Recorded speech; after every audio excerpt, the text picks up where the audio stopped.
ನಮ್ಮ ಪ್ರಕಾರ ಕುತ್ಕೊಂಡು ರಿಲ್ಯಾಕ್ಸ್ ಮಾಡೋದು ಅಂತ ಅಂದ್ರೇನೋ ಈ ಥರ ಆರಾಮಾಗಿ ಕುತ್ಕೊಂಡು ರಿಲ್ಯಾಕ್ಸ್ ಮಾಡೋದು ಅಂತನಾ? ವೆಲ್, ಈ ವಿಡಿಯೋ ನೋಡಿದ್ಮೇಲಿಂದ ನಿಮ್ಮ ಪರ್ಸ್ಪೆಕ್ಟಿವ್ ಚೇಂಜ್ ಆಗುತ್ತೆ. ಈ ಇಮೇಜಲ್ಲಿ ಕಾಣಿಸ್ತಿದೆಯಲ್ಲ, ಇದನ್ನ ನಾವು ಉಕುಡ ಆಸನ ಅಂತ ಕರಿತೀವಿ.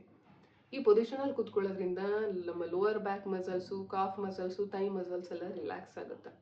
ಮತ್ತು ಇದರಲ್ಲಿ ರೇಂಜ್ ಆಫ್ ಮೋಷನ್ ಅಬ್ಸರ್ವ್ ಮಾಡಿ ನಮ್ಮ ಹಿಪ್ ಆಲ್ಮೋಸ್ಟ್ ಹಿಂಡಿ ಟಚ್ ಆಗುತ್ತೆ.